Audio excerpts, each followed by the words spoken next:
pagi ini mari bersama kita tinggikan nama Tuhan. Kita naikkan syukur kita.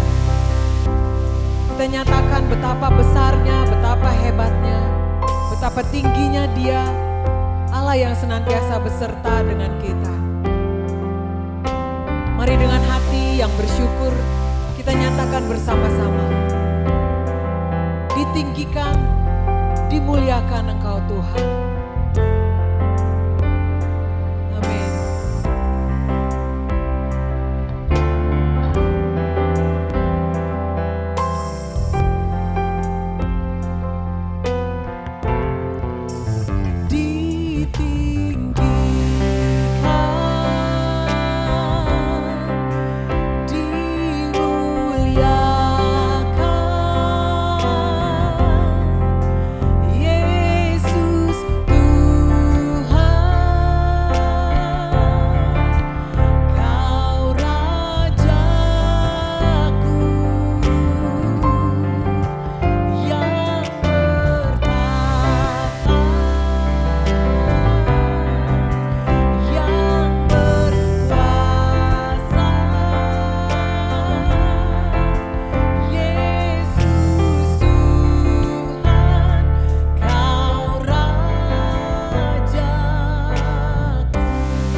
Sebab nama-Mu selalu berada di tempat yang pertama di dalam hati setiap kami Tuhan.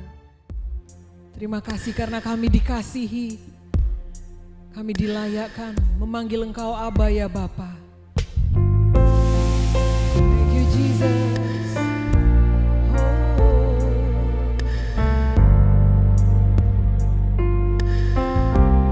Mari kita katakan, jauh lebih indah dari emas yang mulia, nama-Mu berharga bagi hidupku.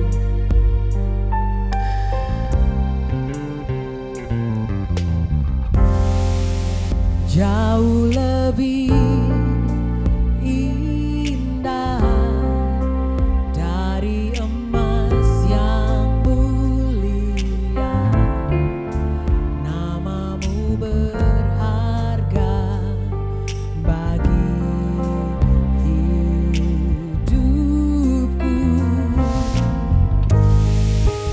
Jauh lebih kuat dari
lebih indah.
Shalom, selamat hari Minggu bagi kita semua.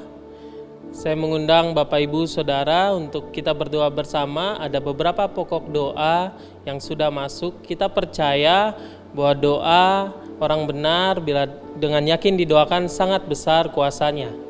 Mari kita bersama-sama berdoa. Kami berdoa Tuhan bagi jemaat Tuhan yang saat ini menjual tanahnya di Pondok Labu. Kami percaya pasti cepat terjual sesuai dengan harapan beliau, mendapatkan harga yang tepat sesuai. Dan kami percaya Tuhan, kami juga berdoa untuk jemaat Tuhan yang mengembangkan bisnis makanan, pasti semakin bertambah pelanggan, bertambah banyak omset yang didapatkan. Kami berdoa untuk jemaat Tuhan yang saat ini mengajukan proyek, pasti mendapatkan deal dengan harga yang terbaik, kesepakatan yang terbaik dia terima di dalam nama Tuhan Yesus Kristus. Haleluya, amin. Saudara, ada kabar sukacita yang kita dapatkan melalui press report. Yang pertama, seorang anak sembuh dari alergi gatal melalui kuasa perkataan. Saudara, kita percaya segala sakit penyakit sudah ditaklukkan di dalam nama Tuhan Yesus Kristus. Juga ada kabar sukacita saudara, jemaat Tuhan yang berprofesi sebagai marketing sekalipun belum tercapai penjualannya, namun segala kebutuhannya sudah tercukupi bahkan berkelebihan saudara. Juga press report lainnya saudara, ada jemaat Tuhan yang mendapatkan kabar sukacita. Beliau terbebas dari hutang dengan cara hutangnya dibatalkan, saudara. Kita percaya di tengah situasi apapun, kuasa Tuhan nyata dan mujizat pasti terjadi. Saudara, sebelum kita mendengarkan beberapa informasi, Gereja Tuhan menyapa jemaat Tuhan yang berada di Jakarta, Tangerang, dan sekitarnya, juga jemaat Tuhan yang berada di Bali. Kiranya damai sejahtera Tuhan selalu melingkupi, menyertai kita semua. Ibadah minggu depan, 31 Mei, jam 10 pagi, seperti biasa, saudara bisa stay tune di YouTube GKKD Southers. Saudara juga bisa memberikan link YouTube ke rekan-rekan di luar daerah melalui WhatsApp atau aplikasi media sosial lainnya. Rekening persembahan saudara tertera di layar. Sebelum saudara mentransfernya, saudara bisa mengcapture-nya terlebih dahulu. Juga rekening persepuluhan, saudara bisa mengcapture-nya. Dan apabila saudara mau menggunakan aplikasi OVO, saudara silakan mengcapture barcode yang tertera di layar. Saudara, GKKD Southers memiliki program baru bernama Sharing for Caring. Saudara bisa join program ini, berpartisipasi bersama dengan tujuan mensupport banyak orang saudara. Jemaat Tuhan bisa men-save uang dari program kita, yaitu berpuasa dari hari Selasa setiap minggu saudara jam 6 sore, 24 jam berikutnya di hari Rabu kita sudah buka. Jadi kita men-save uang di mana mungkin kita biasa untuk makan siang dan makan malam saudara. Saudara, jika belum tergabung dalam persekutuan Hope atau klub, saudara bisa memberikan ke rekening yang tertera di layar. Dan jika saudara adalah jemaat di suatu persekutuan Hope atau klub, saudara bisa menghubungi lebih lanjut PIC yang ada di persekutuan saudara. Selanjutnya, kelas Better Me sudah masuk minggu keempat saudara, dan nanti akan ada kelas yang kembali dibuka. Saudara bisa update nanti notifikasinya melalui IG GKKD Southers. Saudara bisa mendaftarkan diri saudara dengan cara mendirect message di IG GKKD Southers. Mari saudara kirimkan pokok doa dan press report saudara, kesaksian saudara melalui IG GKKD Southers. Kami akan sangat diberkati ketika saudara memberikan kesaksian, juga pokok doa melalui direct message ke IG GKKD Southers. Demikian pengumuman saudara. Sebelum kita memberi, sebelumnya mari kita bersama-sama mendengarkan kebenaran firman Tuhan. Di 1 Timotius 6 ayat 6, firman Tuhan berkata, memang ibadah itu kalau disertai rasa cukup memberi keuntungan besar. Saudara, seringkali kita melewatkan keuntungan besar karena kita tidak berani berkata cukup. Saudara, sebagai contoh, ketika kita di rumah makan, saudara memesan menu yang saudara suka dan sudah habis, tapi rasanya nggak cukup, mau nambah lagi. Dan sampai akhirnya datanglah porsi yang kedua saudara. Namun nggak habis, setelah dimakan sudah kenyang duluan, muncullah penyesalan. Saudara, ketika kita tidak merasa cukup dengan apa yang kita miliki, kita akan sulit untuk mengucap syukur. Dan kita kehilangan keuntungan besar, kata firman Tuhan. Justru orang yang murah hati, biasanya dia adalah orang yang berani berkata cukup untuk dirinya. Mari saat ini saudara, ketika kita memberi, kita tahu kita tidak kekurangan, tapi justru kita memberi karena kita percaya kita akan mendapatkan keuntungan besar. Bukan hanya untuk diri kita, tapi menjadi berkat bagi orang lain. Mari kita persiapkan pemberian kita. Sebelumnya, mari kita bersama-sama mengucapkan statement iman kita. Kami percaya Dia yang kaya rela menjadi miskin supaya kami yang miskin menjadi kaya. Kami percaya bahwa benih yang kami tabur adalah benih yang terbaik, yang pasti menghasilkan 30, 60, bahkan 100 kali lipat. Kami siap memberi dengan hati penuh sukacita. Mari kita berdoa. Terima kasih Tuhan, bahwa kami percaya ketika kami beribadah saat ini dan kami mau memberi Tuhan, kami tahu kami akan mendapatkan keuntungan besar. Tapi bukan hanya bagi kami, tapi juga bagi orang lain. Kami percaya Tuhan ketika kami berani berkata cukup, kami start menjadi berkat bagi orang lain. Kami Kami mudah untuk mengucap syukur sebab kami tahu berkat Tuhanlah yang menjadikan kaya, susah payah tidak akan menambahinya. Terima kasih buat anugerah-Mu, hanya di dalam nama Tuhan Yesus Kristus. Haleluya. Amin. Selamat memberi saudara, Tuhan Yesus memberkati.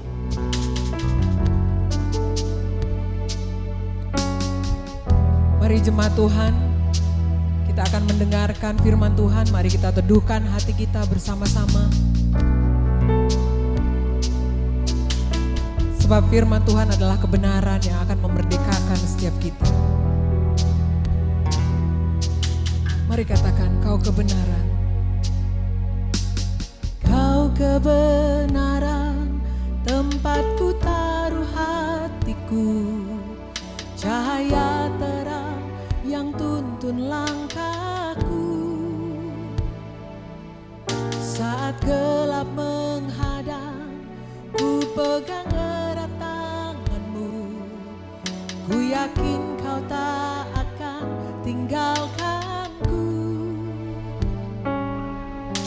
Ku tabur air mataku, berharap janji firman-Mu. Ku kan menuai semua janji-Mu. Selamanya ku hidup bagi-Mu, selamanya memegang janji-Mu. Sebab firman-Mu kuatkan hatiku, kota benteng tempatku berlindung. Meski waktu menguji hatiku, kegelapan di depan langkahku, Kau menara, terangi jalanku, takkan ku goyah. Gunung batuku.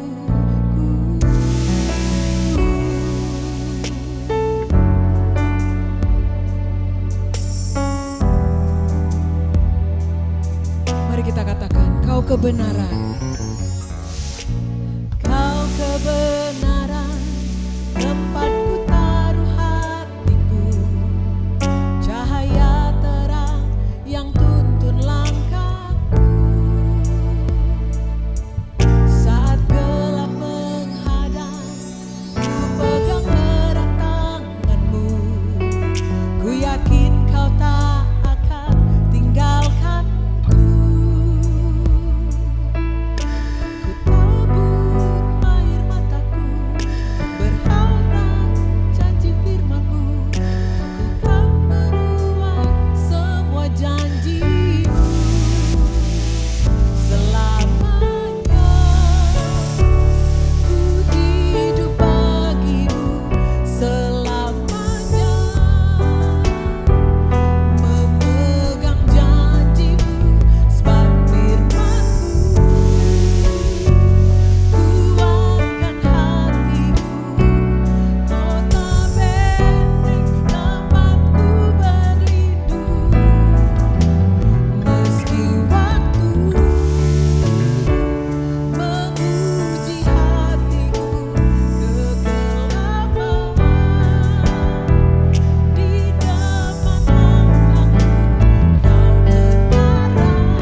Shalom jemaat Tuhan, selamat hari Minggu buat kita semua. Mari sebelum kita mendengarkan firman Tuhan, mari kita berdoa bersama-sama. Kami bersyukur Tuhan buat kebaikan Tuhan yang menuntun setiap kami sampai hari ini. Kami percaya Tuhan, kemurahan Tuhan membuat kami melihat bahwa hanya Tuhan yang jadi sumber jawaban kami. Dan kami bersyukur Tuhan untuk Roh Kudus yang diberikan kepada kami. Kami percaya Tuhan, Roh Kudus memampukan kami menggenapi semua janji-janji Tuhan. Karena firman Tuhan yang berkata bahwa dari segala yang baik yang Tuhan janjikan kepada bangsa Israel, tidak ada yang tidak terpenuhi. Demikianlah dari segala yang baik yang Tuhan janjikan kepada kami, tidak ada satupun yang tidak terpenuhi. Di dalam nama Tuhan Yesus kami siap untuk diperlengkapi, dimotivasi, dibangkitkan dan dikuatkan oleh firman Tuhan. Dalam nama Yesus kami bersyukur, haleluya, amin, amin. Jemaat Tuhan, hari ini kita akan melanjutkan mengenai pelajaran tentang Roh Kudus. Saya akan kerucutkan hari ini mengenai buah roh, ya. Buah roh. Nah, kalau judulnya sudah buah roh, artinya ini adalah buah yang tidak dihasilkan dari perbuatan atau usaha manusia, melainkan buah yang kita miliki karena kita memiliki Roh Kudus. Kita akan bahas lebih lanjut dalam 30 menit ke depan. Bapak Ibu, saya mau ingatkan yang pertama adalah bahwa Roh Kudus itu adalah roh kebenaran, the spirit of truth. Roh Kudus selalu menuntun kita kepada kebenaran. Firman Tuhan katakan kepada semua janji-janji Tuhan. Di Yohanes 16 ayat yang ke-13 dikatakan, tetapi apabila ia datang, yaitu roh kebenaran, ia akan memimpin kamu kepada seluruh kebenaran. Artinya gini, ketika kita mengalami masalah keuangan, dia akan memimpin kita kepada kebenaran. Kebenarannya apa? Kebenarannya adalah Anda diberkati, kita diberkati untuk menjadi berkat. Jadi kita punya pengharapan akan kebenaran yang Roh Kudus ingatkan buat setiap kita. Kemudian mungkin kalau kita bersedih, firman Tuhan ingatkan bahwa kita memiliki sukacita, dan sukacita adalah kekuatan Allah. Jadi Roh Kudus akan selalu mengingatkan kita, menunjuk kepada karya Yesus yang sempurna di kayu salib. Itulah kebenaran buat setiap kita. Dikatakan kebenaran karena apa? Karena ini adalah identitas kita yang sebenarnya. Minggu lalu juga kita belajar mengenai identitas, bagaimana Bapa telah memberikan kita gambaran yang sesungguhnya, bahwa kita adalah anak Allah, ahli waris Allah, di mana kita menerima seluruh janji-janji Tuhan.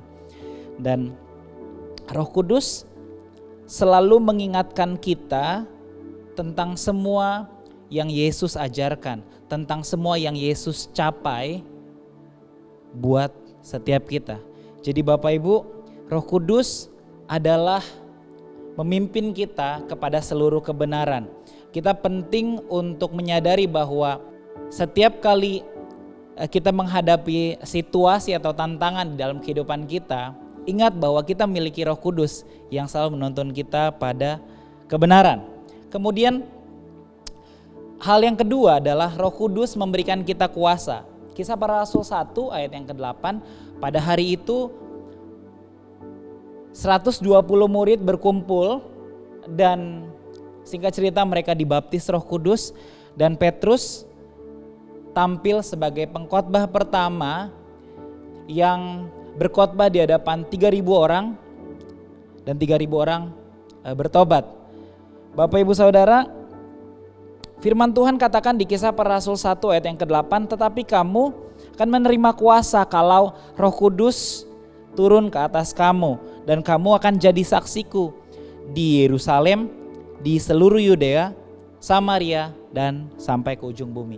Jadi Roh Kudus memberikan kita kuasa. Yang pertama adalah untuk menjadi saksi Kristus, untuk memberitakan Injil, untuk memberitakan tahun rahmat Tuhan, untuk menceritakan kebaikan Tuhan kepada orang-orang di sekitar kita, kepada saudara-saudara kita, kepada rekan-rekan kita.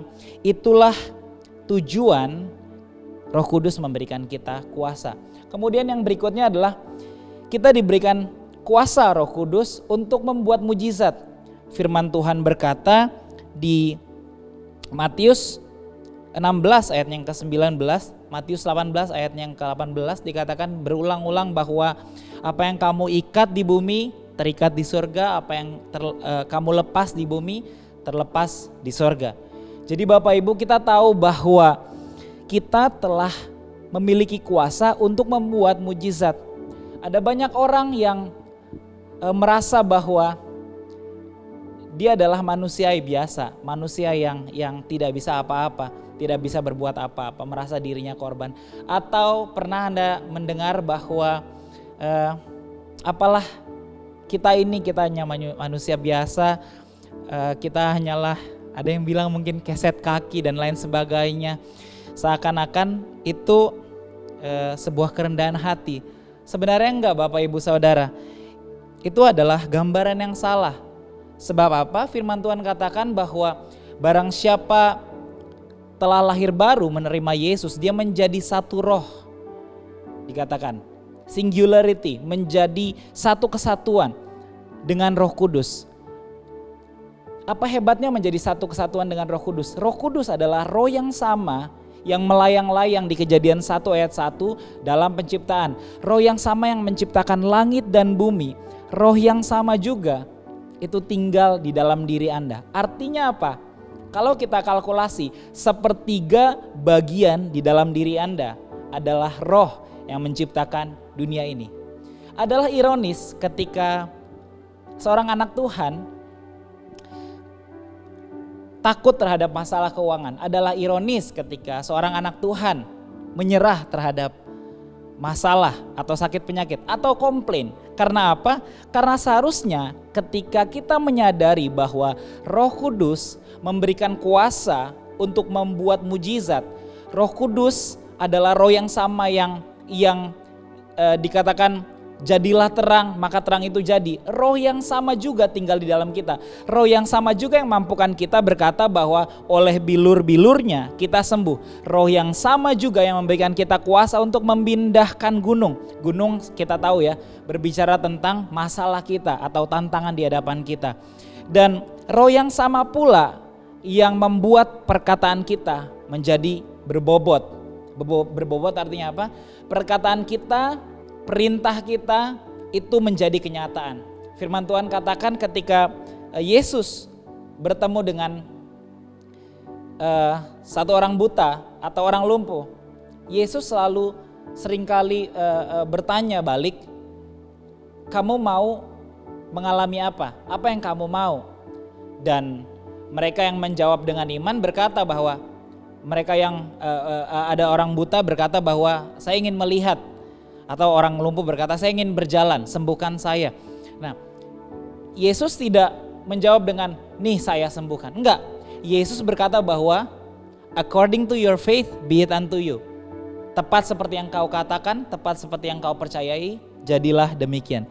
Jadi, Yesus begitu menghargai perkataan manusia. Karena apa? Karena Yesus merancangkan bahwa perkataan kita berbobot. Amin Bapak Ibu. Ada banyak kesaksian yang kita dengar bahwa orang disembuhkan melalui perkataan, ada hutang yang terbebas, ada berkat yang datang, ada proyek yang deal. Dan Bapak Ibu, melalui kuasa perkataan, apa yang kita katakan itulah yang menjadi kenyataan. Yang setuju katakan amin.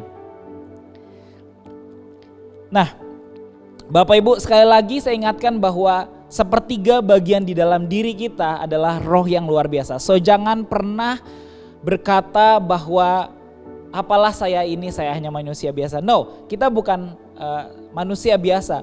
Kita adalah manusia yang luar biasa. Kita memerintah atas setiap tantangan, atas setiap gunung-gunung yang ada di hadapan kita. Nah, Bapak Ibu, saya akan fokus membahas hal yang terakhir, yaitu Roh Kudus memberikan kita, orang-orang percaya, memberikan kita buah-buah roh. Nah, firman Tuhan mengatakan bahwa tetapi buah roh ialah kasih, sukacita, damai sejahtera, kesabaran, kemurahan, kebaikan, kesetiaan, kelemah lembutan, penguasaan diri. Semuanya ini telah ada di dalam diri Anda. Saya ulangi sekali lagi. Semuanya ini, ke-9 buah roh ini telah ada di dalam diri Anda. Ada satu konsep yang mengatakan bahwa kamu harus memiliki buah-buah roh, kamu harus mengejarnya, kamu harus mengusahakannya. Bapak Ibu Saudara, faktanya adalah, kebenarannya adalah bahwa ke-9 buah roh ini telah diproduce di dalam diri Anda. Karena ke-9 buah roh ini dihasilkan oleh Roh Kudus yang telah tinggal di dalam Anda secara permanen, Bapak Ibu.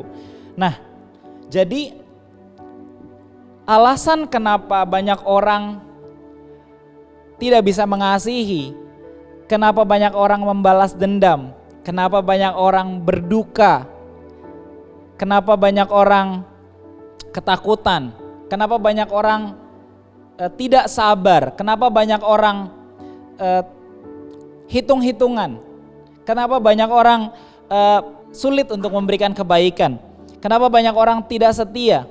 Kesetiaan dalam terjemahan yang lain dikatakan faith, iman. Kenapa banyak orang berkuasa tapi kasar, kenapa banyak orang tidak menguasai diri.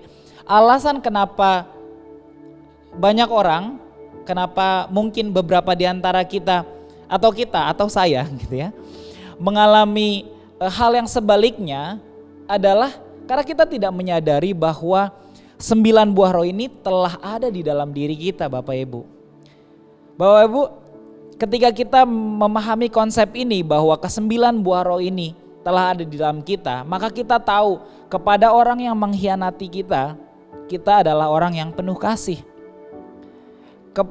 Terhadap masalah atau ketika keadaan tidak berjalan sesuai dengan rencana, Bapak Ibu, apa yang terjadi? Apakah itu membuat kita berduka cita? No, karena firman Tuhan berkata bahwa rancanganku adalah rancangan yang penuh harapan, dikatakan. Itu sebabnya kita bisa bersuka cita. Itu sebabnya kita bisa memperoleh kekuatan, karena sukacita adalah kekuatan Allah. Alasan kenapa banyak orang terburu-buru, firman Tuhan katakan di Amsal, orang yang terburu-buru salah langkah.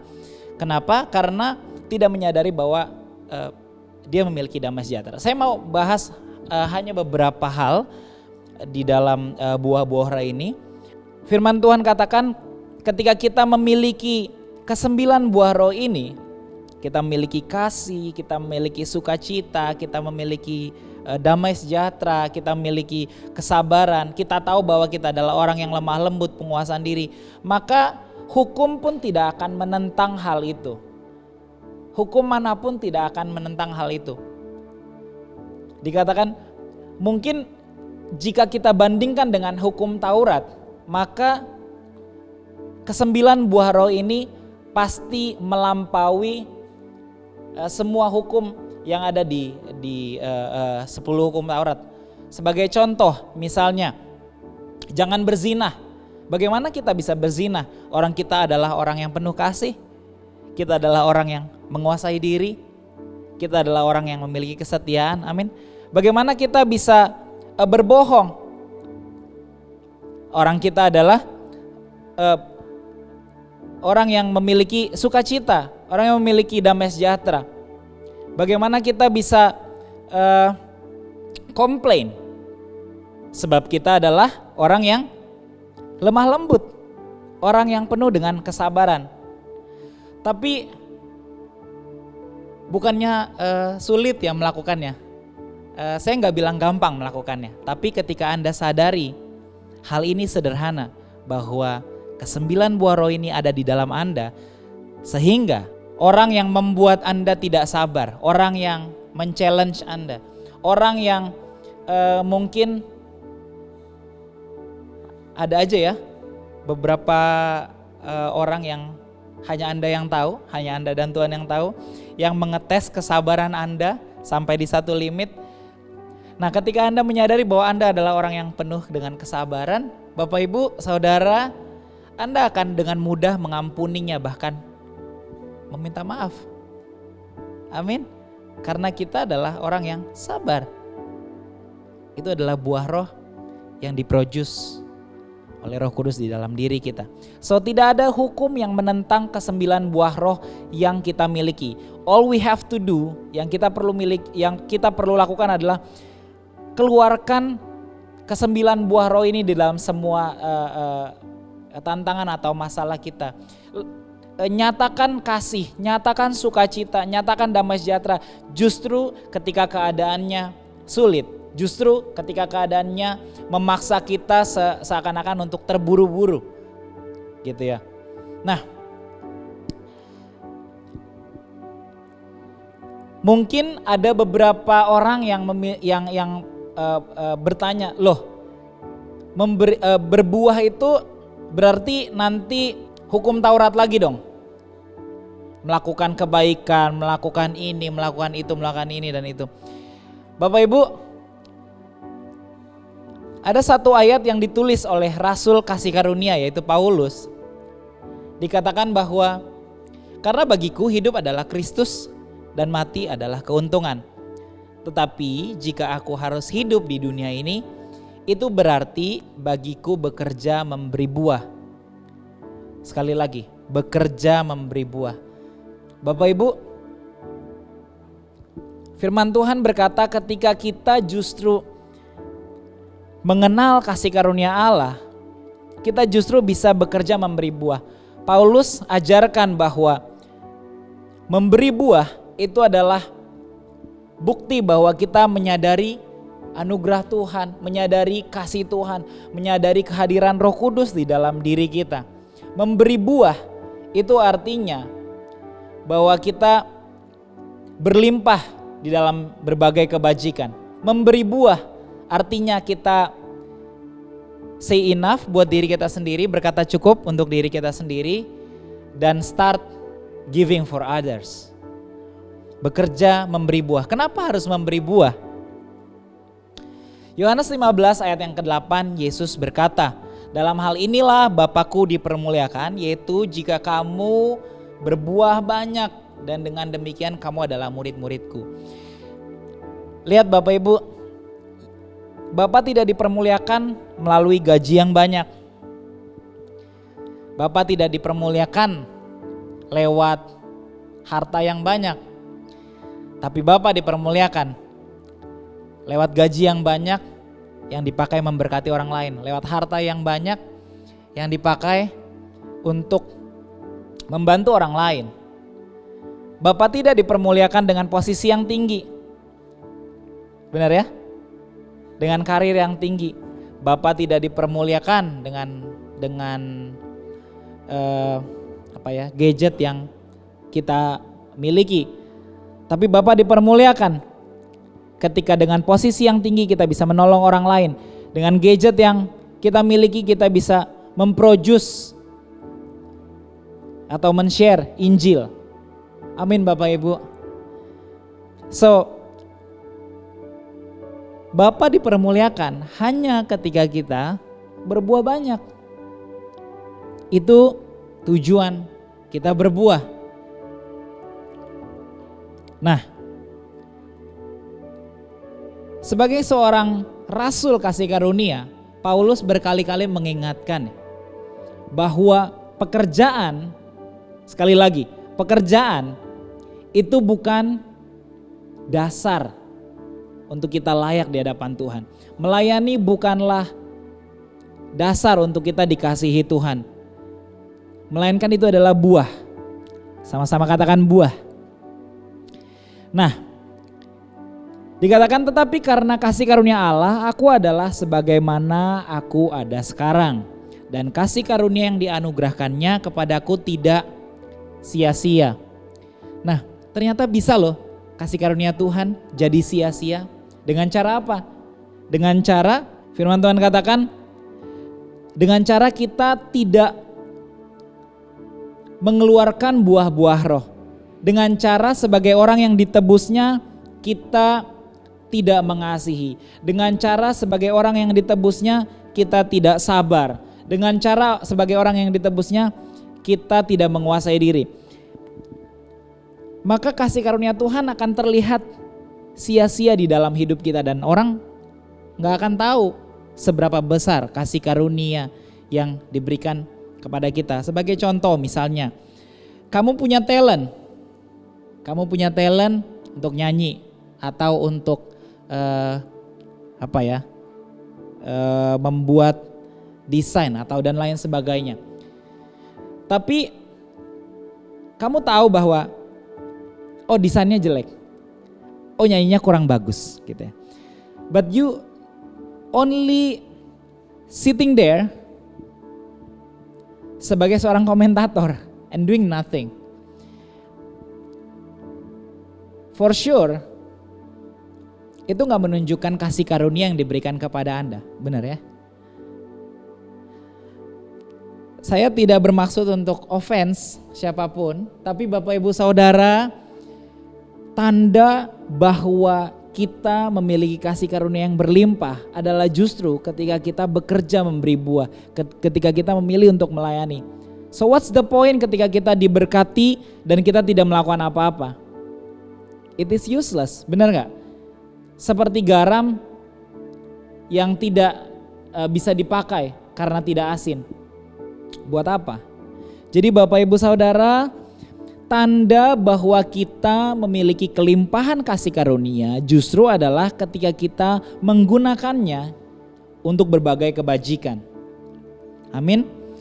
Firman Tuhan katakan, Paulus, sekali lagi ini yang nulis Paulus Bapak Ibu, Rasul kasih karunia. Dikatakan, sebaliknya aku telah bekerja lebih keras daripada mereka semua, daripada para rasul ya. Tetapi bukannya aku, ini yang hebat. Ketika seseorang menyadari kelimpahan kasih karunia yang mereka miliki, ketika seseorang menyadari bahwa terlalu besar janji Tuhan, anugerah Tuhan yang diberikan kepada dirinya, maka dia kan selalu bilang, it is not me, ini bukannya aku, melainkan apa dikatakan kasih karunia Allah yang menyertai aku. Sehingga apa? Kreditnya, kemuliaannya, it goes to God. Benar gak? Kemuliaannya menunjuk kepada Tuhan, bukan kepada kehebatan kita sendiri. Itu sebabnya Tuhan Yesus berkata, dalam hal itulah Bapakku dipermuliakan. Amin Bapak Ibu. Amin ya. Melainkan kasih karunia Allah yang menyertai aku. Itu sebabnya Bapak Ibu Saudara, bekerja memberi buah itu adalah tanda bahwa kita berkelimpahan kasih karunia. Itu adalah tanda bahwa kita menerima anugerah yang tidak kecil. Bukan sekedar besar, tapi sangat besar. Sangat besar. Amin Bapak Ibu. Amin ya. Satu hal yang Tuhan ingatkan untuk saya sampaikan kepada setiap kita Bapak Ibu tentang ketakutan, karena ketakutan merupakan salah satu akar dari perbuatan daging. Karena ketakutan orang mencuri, karena ketakutan orang berzina, karena ketakutan orang tidak menguasai dirinya, karena ketakutan orang melakukan berbagai macam kejahatan, karena ketakutan orang curang. Jadi saya mau ingatkan satu hal ini. Firman Tuhan katakan, sebab Allah tidak memberikan kepada kita roh ketakutan, melainkan roh yang membangkitkan kekuatan, kasih, dan ketertiban. Kata kasih dalam hal ini adalah agapao, yaitu God's kind of love, kasih Bapa. For sure ini bukan kasih yang diproduksi oleh manusia. Mungkin dunia bisa counterfeit ya, bisa memalsukan kasih. Mungkin dunia bisa membuat tiruan dari kasih. Tapi dengan jelas ketika kita tidak menerima kasih Bapa, kita gak akan mungkin mengasihi. Kasih yang Bapa berikan adalah jenis kasih yang diberikan ketika seseorang tidak layak menerimanya. Seperti ya saya ini, seperti kita semua. Kita seharusnya dihukum, kita yang seharusnya dikutuk, kita yang seharusnya menanggung apa yang Yesus tanggung 2000 tahun yang lalu. But then Tuhan memilih untuk mengeksekusi anaknya sendiri, anaknya yang tunggal, yang paling dikasihi, untuk orang yang tidak layak, menjadikan kita layak. Jadi Bapak Ibu Saudara, jenis kasih ini juga memampukan kita untuk mengampuni orang-orang yang mengkhianati kita. Memampukan kita untuk tidak membalas kejahatan kepada orang-orang yang mungkin jahat sama kita, mungkin curang terhadap kita. Jenis kasih ini membuat kita bisa mengampuni kesalahan orang lain. Amin Bapak Ibu. Amin. Ada banyak konflik yang tidak terselesaikan hanya karena tidak ada yang berani minta maaf. Oh, bukan saya yang salah, dia yang memang mulai duluan. But then ketika Anda tahu bahwa Anda diampuni dengan tidak bersyarat, Anda tahu bahwa Anda punya kasih yang sama untuk Anda berikan kepada orang lain. Amin Bapak Ibu. Amin. Nah, dikatakan kekuatan. Dalam terjemahan bahasa aslinya adalah dunamis. Dunamis adalah kata yang sama yang Alkitab gunakan ketika Roh Kudus menciptakan dunia ini. Dunamis adalah kata yang sama yang Alkitab catat di Efesus 1 ayat yang ke-19 ketika kita diberikan kuasa yang sama seperti Yesus. Dunamis adalah kata yang sama yang artinya adalah kekuatan yang luar biasa untuk melakukan apa yang kita mau. Artinya Bapak Ibu Saudara, tidak ada musuh, tidak ada tantangan, tidak ada masalah yang terlalu sulit buat setiap kita ketika kita menyadari kita punya dunamis, kita punya kekuatan, kita punya kuasa. Karena kuasanya di Efesus 1 ayat yang ke-19 dikatakan kuasanya tepat sama seperti yang bekerja pada Yesus. Kalau Yesus tidak terkalahkan, sehebat itulah kita. Amin. Sama seperti Yesus demikianlah Anda dan saya. Kemudian dikatakan ketertiban. Luar biasa bersyukur ketika Tuhan Yesus bukakan bahwa ini bukan hanya sekedar tertib dalam melakukan sesuatu ya. Bukan. Tapi ketertiban dalam hal ini adalah sebuah sound mind, sebuah damai sejahtera. Dalam bahasa aslinya adalah sophronismos, adalah sebuah ketenangan dalam pertimbangan. Bapak Ibu, kita tahu ya bahwa ada banyak hal di dalam kehidupan kita menghadapi persimpangan. Kita diperhadapkan pada pilihan yang dua-duanya baik mungkin atau dua-duanya buruk, I don't know. Tapi Bapak Ibu, kita memiliki sophronismos, artinya kita memiliki pertimbangan yang lengkap. Kita memiliki ketenangan untuk mendecide. Kita memiliki ketenangan dan damai sejahtera. Firman Tuhan katakan, let the peace of God rule in your heart. Biarkan damai sejahtera Tuhan menjadi wasit, memerintah di dalam keputusan-keputusan kita. Ada beberapa keputusan yang dibuat karena terburu-buru Bapak Ibu. Amsal berkata bahwa semua keputusan yang dibuat terburu-buru salah langkah. Benar ya Bapak Ibu? So, ketika kita menyadari bahwa kita memiliki sophronismos, kita memiliki damai sejahtera, kita memiliki sound mind, kita memiliki peace of God, kita bisa membuat keputusan dengan tenang. Tidak ada keputusan yang berasal dari ketakutan yang menghasilkan sesuatu yang baik. Tidak ada keputusan yang dihasilkan dari terburu-buru yang tidak salah langkah. Itu sebabnya Tuhan ingatkan kita bahwa kita perlu menggunakan damai sejahtera untuk memerintah di dalam hati kita. Nah, Bapak Ibu, kita telah memiliki ke-9 buah roh. Mari kita renungkan firman Tuhan, mari kita baca ulang lagi kebenaran firman Tuhan. Jika Anda mau bertanya, Anda bisa kirimkan pertanyaan ke komen di YouTube atau Anda bisa direct message ke GKKD Shouters atau ke saya langsung boleh. Bapak Ibu, mari kita akan melakukan perjamuan, mari kita siapkan perjamuan kita. Baik Bapak Ibu, mari kita siapkan hati kita, mari kita fokuskan diri kita, mari kita mengingat karya Kristus di kayu salib. Mari kita bersekutu dengan penderitaan Kristus. Firman Tuhan berkata bahwa sebab apa yang telah kuteruskan kepadamu telah aku terima dari Tuhan, yaitu bahwa Tuhan Yesus pada malam waktu ia diserahkan, ia mengambil roti, dan sesudah itu ia mengucap syukur atasnya dan memecah-mecahkannya. Dan berkata, inilah tubuhku yang diserahkan bagi kamu.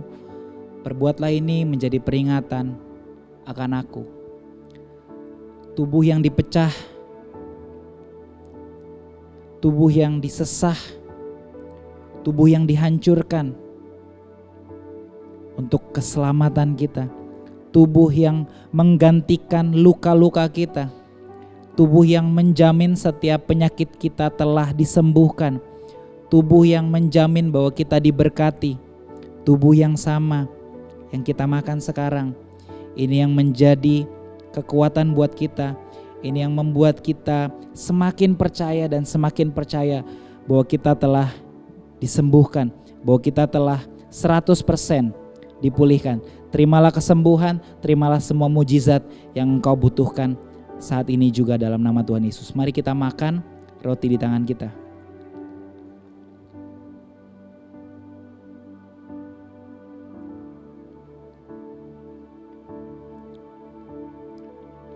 Demikian juga ia mengambil cawan sesudah makan, lalu berkata, cawan ini adalah perjanjian baru yang dimeteraikan oleh darahku. Perbuatlah ini setiap kali kamu meminumnya menjadi peringatan akan aku. Darah yang tercurah buat setiap pelanggaran kita, kita yang seharusnya dihukum, kita yang seharusnya darahnya tercurah, tapi darah Yesus yang melebihi emas perak, darah yang tidak bercacat celah, ini harus ditumpahkan bagi pengampunan setiap kita, sehingga kita punya keberanian percaya pada hari penghakiman bahwa sama seperti Yesus kita telah dikasihi Bapa. Mari kita minum anggur di tangan kita.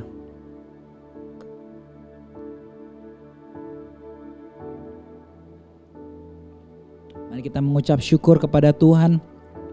Mari kita mengangkat kedua tangan kita. Terimalah berkat daripada Tuhan. Tuhan memberkati engkau dan melindungi engkau. Tuhan menyinari engkau dengan wajahnya dan memberikan engkau kasih karunia. Tuhan menghadapkan wajahnya kepadamu dan memberikan engkau damai sejahtera. Dia berkenan kepadamu, dia mengasihi engkau, dan setiap kita yang percaya sama-sama katakan amin, amin. Bapak Ibu, Tuhan Yesus memberkati dan selamat hari Minggu, selamat hidup di dalam berkemenangan.